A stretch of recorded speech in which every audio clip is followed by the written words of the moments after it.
Lição de número 3. A natureza da igreja. Texto áureo.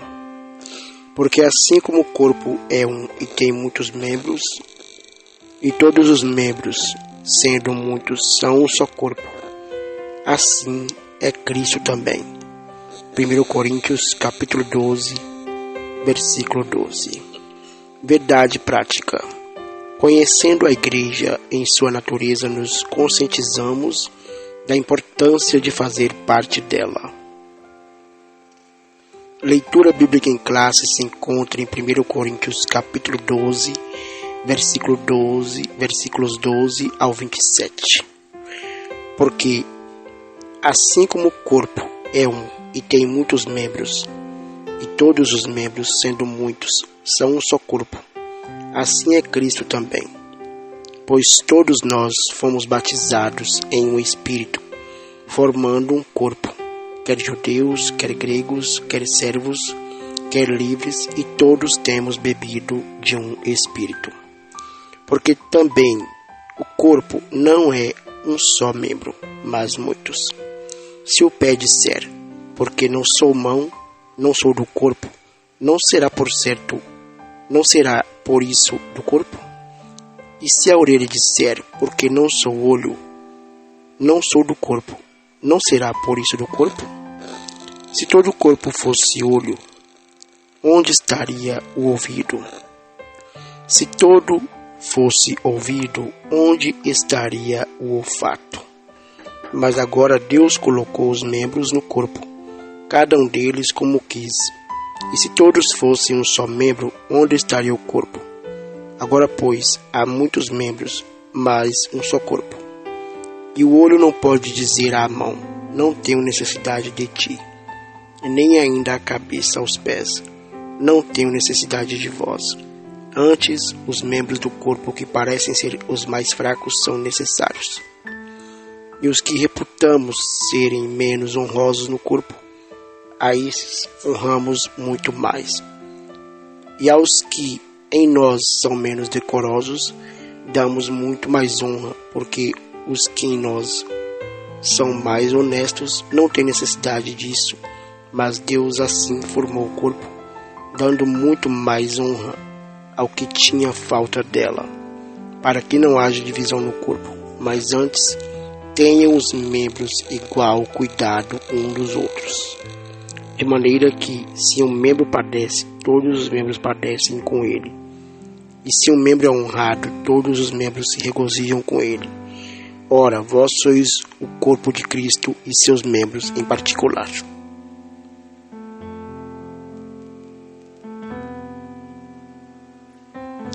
Introdução. O estudo sobre a natureza da igreja deve analisar aquilo que ela é em essência. O que define uma igreja genuinamente cristã? Evidentemente que há muitas características que mostram o que é uma verdadeira igreja. Contudo, para nosso próprio propósito aqui, trataremos apenas de algumas delas. Por isso, nesta lição veremos que uma igreja genuinamente cristã é confessional, ou seja, ela se fundamenta na palavra de Deus. Tem uma dimensão local e universal, ou seja, existe tanto na forma visível como invisível. E finalmente, a igreja genuinamente cristã é una, isto é, não é dividida, pois sem unidade não há igreja. Tópico 1. Subtópico 1 do tópico 1. Tópico 1. A natureza da igreja na sua dimensão confessional. Subtópico. Fundamentada na palavra. Uma igreja verdadeiramente bíblica é firmada na palavra de Deus. Nesse aspecto, primeiramente temos Cristo como a palavra encarnada, a palavra viva. No princípio era a palavra. Jesus é a palavra que se humanizou, isto é, Deus feito homem. A igreja bíblica possui Jesus Cristo como seu fundamento.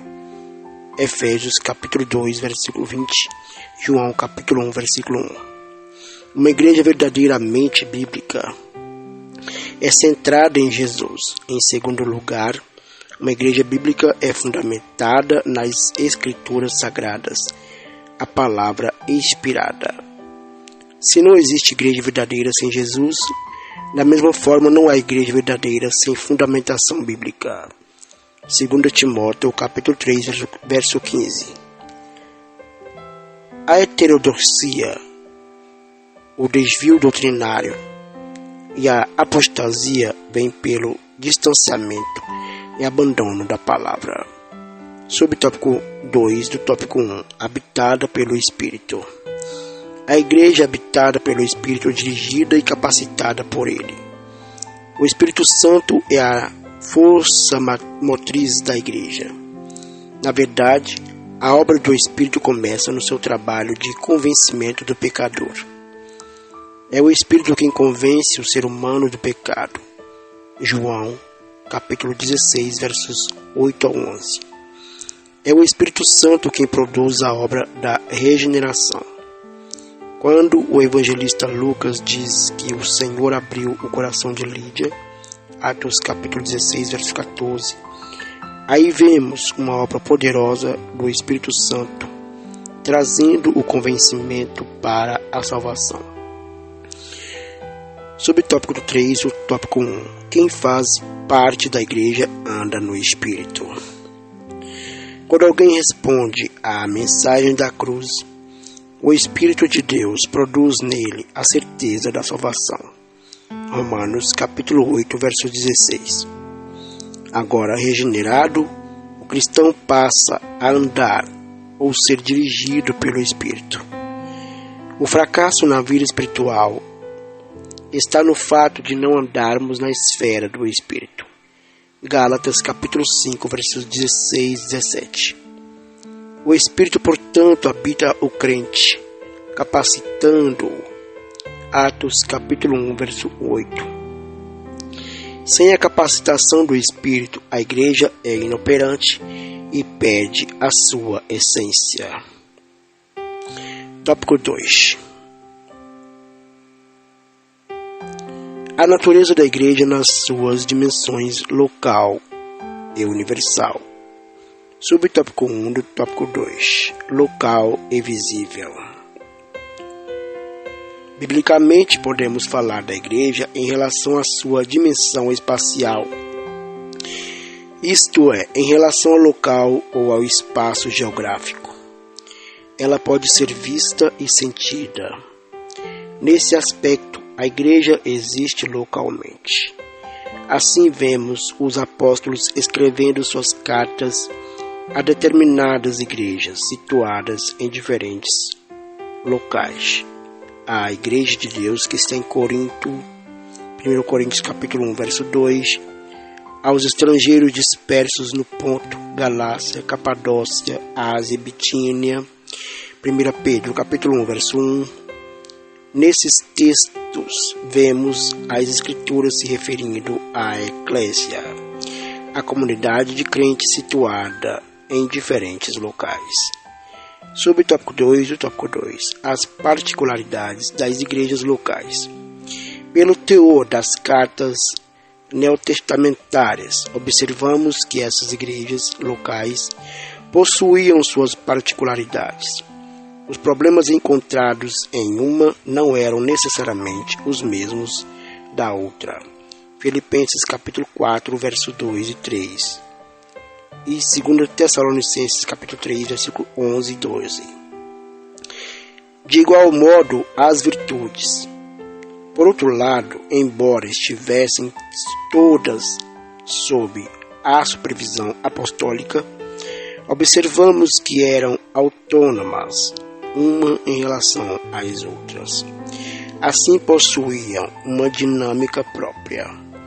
Um método que funciona em determinada igreja pode ser inadequado em outra. Subtópico 3 do tópico 2. Universal e invisível. Assim como a igreja existe em sua dimensão local, existe também na sua dimensão universal. Somos conscientes da existência da igreja local, pois dela fazemos parte. Contudo, nem sempre é fácil de se dar conta do aspecto universal da igreja, porque, nesse sentido, a igreja não está limitada ao espaço geográfico ou físico. Assim, a igreja universal e invisível é formada por todos os cristãos regenerados que estão em todos os lugares e por aqueles que estão também na glória. Hebreus capítulo 12, verso 23. Não se limitando somente à dimensão terrena. Aqui é importante se diferenciar igreja de denominação. Numa cidade, por exemplo, pode haver várias denominações, contudo, somente há uma igreja. A igreja é divina. As denominações são humanas. As denominações podem ser temporárias, a igreja não. As denominações podem desaparecer, mas a igreja é indestrutível.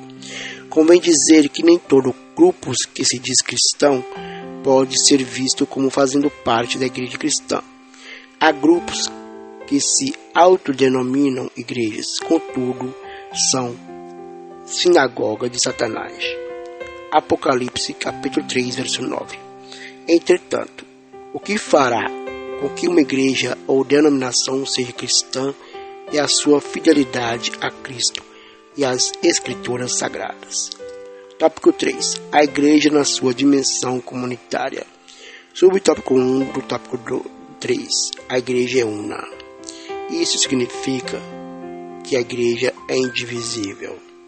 Na analogia onde compara a igreja ao corpo humano, Paulo deixa bem claro que uma igreja verdadeiramente cristã é unida porque não pode haver divisão no corpo. 1 Coríntios capítulo 12, verso 12. Jesus disse que um reino dividido não subsistirá. Mateus capítulo 12, verso 25. Esse princípio se aplica à igreja também. O que o diabo não consegue contra a igreja por meio da perseguição, ele consegue por intermédio da divisão. Devemos evitar a todo custo o partidarismo, as preferências e os exclusivismos, se quisermos preservar a unidade da igreja local. Efésios capítulo 4, verso 3.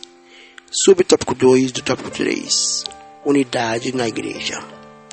Paulo escreveu à igreja de Filipos: completai o meu gozo, para que sintais o mesmo, tendo o mesmo amor, o mesmo ânimo, sentindo uma mesma coisa.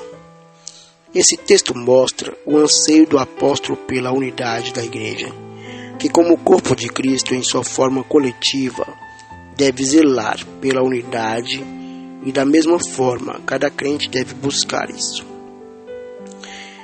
Diversidade na unidade, subtópico 3 do tópico 3.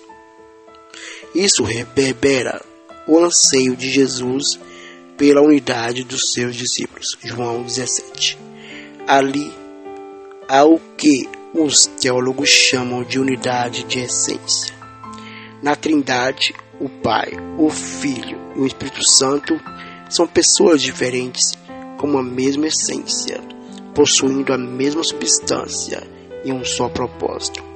Da mesma forma, os cristãos devem buscar esse tipo de unidade. Nesse aspecto, unidade não é uniformidade. Somos diferentes, diversos. Temos temperamentos distintos e maneiras diferentes para fazer as coisas. Mas mesmo assim, somos um em Cristo Jesus para preservar no mesmo alvo. Conclusão. Chegamos ao final de mais uma lição bíblica, a qual aborda a natureza da igreja. Vimos que não é possível nos referirmos a uma igreja como sendo cristã se determinadas marcas ou características não estão presentes nela. Destacamos aqui que a igreja local deve estar fundamentada na palavra e habitada pelo Espírito Santo. A igreja também existe tanto local como universalmente. Não está limitada nem pelo espaço, nem pelo tempo, nem pelo espaço. Ela existe para a eternidade.